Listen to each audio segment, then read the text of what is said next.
நீர் திறப்பிற்கு பாஜக தரப்பிலிருந்தே போராட்டம் முன்னெடுக்கப்பட்டிருக்கு. காரணம் என்ன? காரணம் ஆளுங்கட்சி காங்கிரஸ்.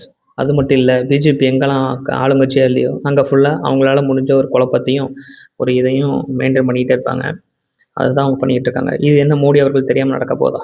மோடி அவர்கள் தெரியும். இது இரு மாநிலங்கள் தான் பிரச்சனை. ஒரு பிரதமராக அவர் நினச்சா என்ன பண்ணலாம், அதே ஒரு கட்சி தலைவராக இருந்தால் பண்ணலாம். ஆனால் அவர் எதுவும் பண்ண மாட்டார். அதே நேரத்தில் நயினார் வந்தவர்கள் இப்போ என்ன பிஜேபி போராட்டம் பண்ணதுக்குன்னு பிஜேபி வெளியே வர போகிறாரா? இல்லை, அவருக்கு தமிழ்நாடு முக்கியம் கிடையாது. அவருக்கு முக்கியம் மோடி அவர்கள் தான்.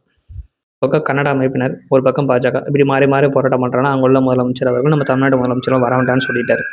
அதே நேரத்தில் அவர் காங்கிரஸ் ஆளுங்கட்சி இருக்கிற எம்எல்ஏனால நம்ம காங்கிரஸ்னால சப்போர்ட்டில் இருக்காரு. அதனால காங்கிரஸ் சப்போர்ட் வேண்டாம்னு சொல்ல முடியுமா? சொல்ல முடியாது. இது பெரிய இக்கட்டான சொன்னோம். ஒரு பக்கம் அவங்க பாஜகவோட, நம்ம டிஎம்கேவோடும் போராடிக்கிட்டு இருக்கோம்.